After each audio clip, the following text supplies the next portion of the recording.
Hey, what's up, guys? Welcome back to Take on Tottenham. My name is Ben, and it's my Take on Tottenham. And full-time result in a very strange game. Newcastle United 2, Tottenham 3. We will get into the match in the later in the video, but first off, I wanted to talk about the incident. I didn't know how to sort of really go about it. I didn't want to just sort of pull it up as one of the things that happened during the match, so I'll just get it out of the way. Obviously, during the match, a very unfortunate incident happened where it appears that a Newcastle fan was having a cardiac arrest. Obviously, very troubling scenes that nobody ever wants to sort of see, just in any walk of life. But yeah, it wasn't very nice, was it? And it's always shocking, no matter when it happens. It's always shocking. It was shocking when it happened to Fabrice Mwamba, and it was shocking when it happened to Christian Eriksen at the Euros more recently.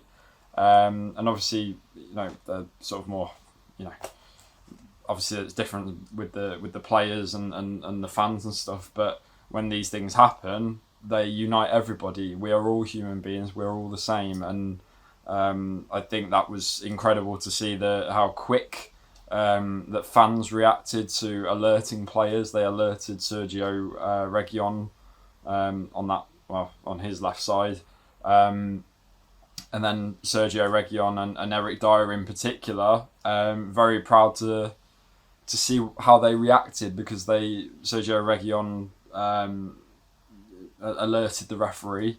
And Eric Dyer literally sprinted down the pitch to get. I can't remember who the fourth official with the defibrillator was who came on, but those two in particular it was very, very good to see them that on it and that reactive to it. And like I said, credit to the fans in that sort of not corner, but that side of the ground where they were alerting those players. This is a very serious matter, and the fans, those players, those actions could have saved someone's life. So I think massive shout out to them, and I think the person is I think they've stabilised them and they're on their way to hospital. So so all thoughts with that fan. Hopefully they recover and get well soon, and thoughts are with them and their family, because obviously it'll be a very difficult time. Nobody obviously wants to see that happening.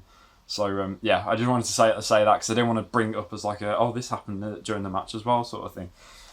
But yeah, it brings it all into perspective, doesn't it? We always say this when these types of things happen, but it brings it all into perspective. And like I said, I'm just glad that hopefully it's certain actions, everything has saved this person's life. Hopefully, so that's that's a positive. But yeah, hopefully they recover well and get well soon. So, yeah. So let's get into the match. Like I said, a very strange match. Obviously, unless you've been living on the moon or under a rock somewhere or whatever, you'll be very aware that Newcastle are under new ownership. And whilst that is great for many reasons, I'm happy to see the Mike Ashley reign at Newcastle end, because it was obviously really crap for them as well.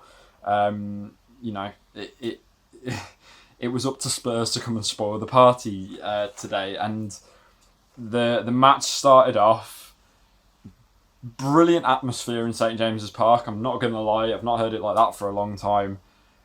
2 minutes in, Callum Wilson scores Newcastle's opener, and as I'm looking at the goal, it wasn't great. I think Emerson Royale kind of lost the ball, and then it got fed over to the far side with Reguilon, and I think Manquillo overlapped, and then he crossed it in, and Wilson got his head on it. Poor marking from Christian Romero as well. And 2 minutes in, and you're looking at it going, this is Newcastle, who have not won all season. Yeah, I don't think they've won all season. They've not won all season. They're under new ownership. The fans are jubilant. This could be a bloodbath. I'm sorry. Maybe it's just a crap mentality of being a Spurs fan, but I'm fairly certain most Spurs fans, please let me know if you disagree, but I'm fairly certain most Spurs fans would have looked at that goal and gone, oh God, here we go. Like, here we go. This is going to be a long afternoon.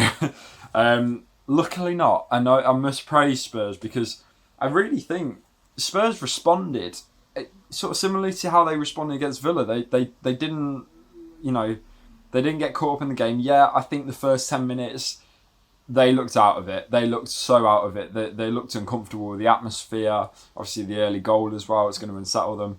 But I think after they weathered the storm, Spurs pretty much dominated most of the game. And I'm not even, it's hard to sort of comprehend it because it really looked after that first 10 minutes like this is going to be a horrific afternoon for this team. They're not going to cope with the atmosphere. They're not going to cope with Newcastle feeding off the fans. And like I said, they weathered the storm and just kind of took over then. And they started to go more into the game, more into the game. Really tough start. And then we got the goal. First goal, Tungi and Ndombele. We've got so many good things to say about him in this match. We'll get to that a bit towards the end of the video. But great work from Region, who had also a fantastic game today. Really well worked goal. Brought it back to Ndombele. And yeah, it's such a neat, tidy finish. Absolutely pinged it into the top corner. Brilliant finish. And it was a good response. That's what we needed, a good response. They needed that goal. Obviously, of course, they needed the goal, but that I really feel like how they reacted.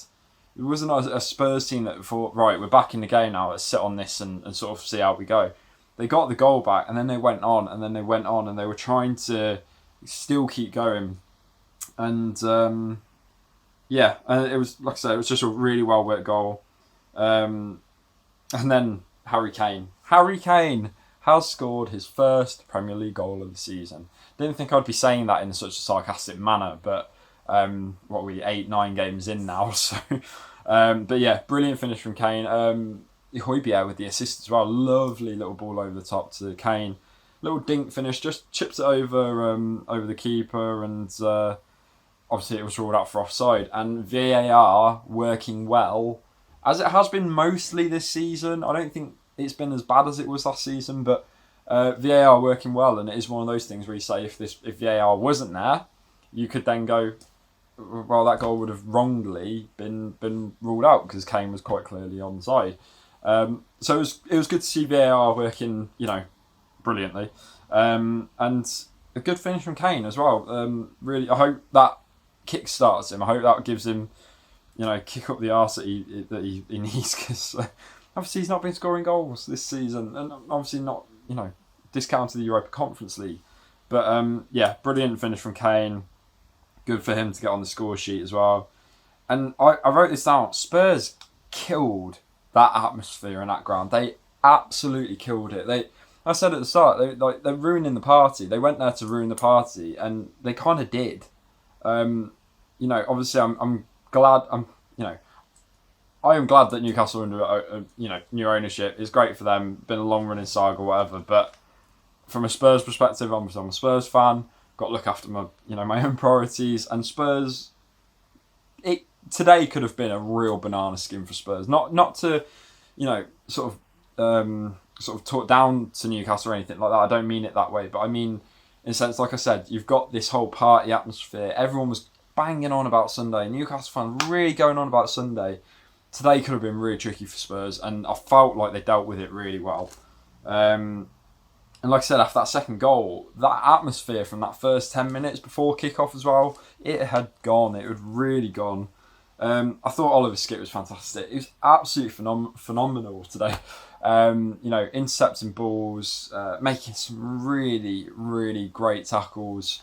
And I'm so impressed with him. Honestly, he's really having a brilliant season. And again today, I just thought he just showed it again. What how mature he is. He's 20, I think. It's fantastic. Really, really good. And the partnership that he's forming with Højbjerg is, I don't know, if they can really lock it down, and if Spurs can sort of figure out a system, because I know Nuno likes to change it around. You know, Dele when he plays in the squad now starts to play a little bit deeper. And Ndombele, I think today playing a little bit more, which I thought benefited him as well. I think one of the problems Spurs have had this season is Nuno doesn't know his best 11 yet, and you know, fair enough after 8-9 games of the season, but you know, new manager, new team, everything like that.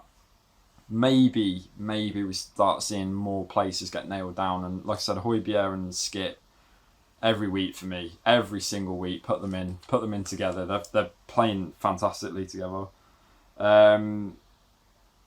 Yeah, and then like I said, then the incident happens. Like I said, I'm not going to go into it too much. We spoke about it at the start. So yeah, that happened. There was a break in play, and then play was just completely suspended after that. 7 minutes of added time, and I think there was a couple more minutes to play as well. Spurs came out and got the third goal, 3-1. Brilliant again, brilliant from Lucas Moura. It's what we want from him. I've been saying it for so many years, but he was such a pivotal role in that first goal. Nice little poem for you there.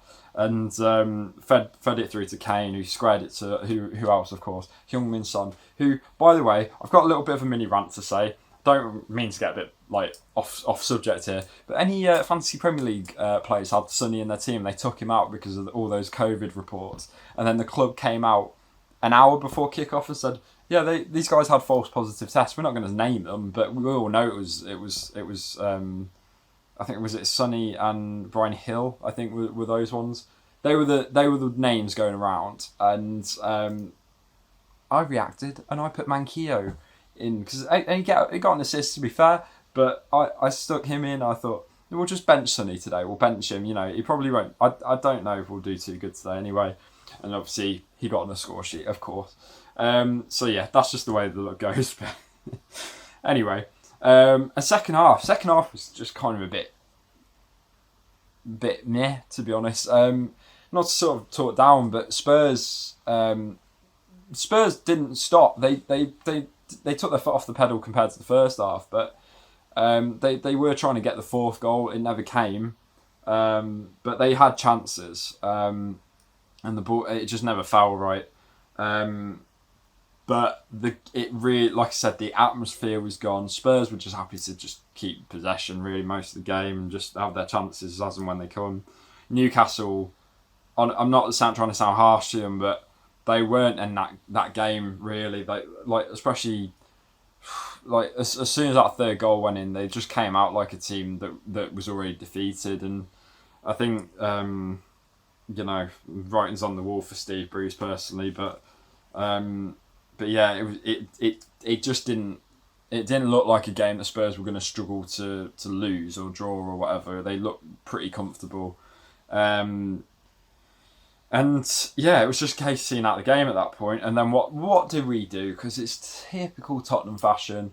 Eric Dyer gets his own goal, trying to header it back towards Lloris or trying to header it out, but it went into the bottom corner. With it was like 2 minutes ago plus added time. Know what I thought of? I was thinking of West Ham. Last season where we were 3-0 up and then they somehow pulled the draw out in the last second. I was like, it's going to happen. Luckily it didn't.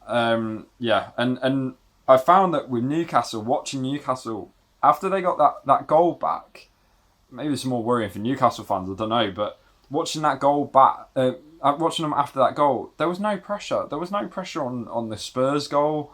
There was nothing about it. They didn't. They got that goal back, the lifeline to get an equaliser, and they didn't go at Spurs. And I had this problem with Tottenham last season. I specifically remember the Man United game last year at the Lane, and literally Spurs were chasing the game, but they weren't pressuring for the goal. They had one goal difference, and obviously Man U went and scored in like injury time. But Spurs, I feel like when you're chasing the game, when you're that team that's chasing the equaliser, you need to be throwing the kitchen sink in at a time. You need to be absolutely throwing hell for leather and everything like that. And Newcastle weren't doing that. Spurs were just keeping the ball, not under any pressure. And yeah, I just found it quite strange, to be honest. But they held out. That's the main thing. They held out for the win. Big 3 points. Like I said, today could have been a massive banana skin for Spurs. It could have been a mess. It could have been a nightmare. It could have been a horror show. And I felt, after 2 minutes, that's probably the way it was going to go. But luckily, Spurs responded as they did against Aston Villa, and that's what we wanted to see. We needed responses, especially after that little bad patch that they went through. Man of the match, without a doubt, Tanguy Ndombele. Fantastic, phenomenal, brilliant, superb. Exactly what I want from him. This was the Ndombele masterclass performance. He was unstoppable today. Got a goal, didn't stop really. Played the full 90 as well. And just was great. And that's all we want from him. Honourable shout outs: Son, Kane, great again. Skip and Højbjerg. My thoughts on that. Emerson Royal, I really thought he had a good game. Struggled a bit early on, but I thought he had a really good game too. And Reguilon and Lucas Moura as well. I thought they were superb today as well. So that is it for today. Big 3 points, but a much needed 3 points as well. And somehow, if I'm correct, I'm only going off memory because I looked at the table earlier. Spurs, after, I think a lot of people say that this season's not been that great so far. And I'm not, trust me, I'm not looking above my station here. The Spurs are 4 points off the top? 5 points off the top? 4 points off the top? They're above Man United. And I know it's not probably going to stay that way. Of course it probably won't. But I think it's interesting to sort of, you look at people's seasons and you're going, everyone was people are going Nuno out after 3 losses. And I'm just and then you look at the table now and I'm just how are we there? How are we there? I'm not complaining, but how are we there? It felt a lot worse than where we are in the league table. But I don't know. I'll take it anyway. You know what I'm like. So, yeah, I will be back next week. A little public service announcement for next week. Usually, 9 times out of 10, 99 times out of 100, whatever, I don't work weekends, so I can, I'm usually quite free to do videos and stuff after a game airs on TV. Of course, next week, West Ham, big game. I am working. I will be working the Sunday. I've got a one-off type shift to do on the Sunday. I hope that I can get finished early to get back and see some of the game. I have no idea though, but I'm probably going to miss the game. So what I will do is, if I do miss it, I'll watch the highlights. I'll do what I can to sort of catch up and make my own notes. Still do a video for you guys, but I'm just letting you know it might be out a little bit later than usual anyway. But that's just a little thing anyway for next week, just in case you're looking for it after the match is finished. That's where it will be. So, but it will be there. I'll just finish work, get home, do the video, and then it will be up instead. So, but yeah, if you've liked what you've seen, please hit the subscribe button. It really help me out. Leave your comments and leave a like as well. As I said, like, I can't remember. But yeah, leave me a like and don't forget to hit the notification bell as well. And I will see you guys in the next game. And as always, come on, you Spurs.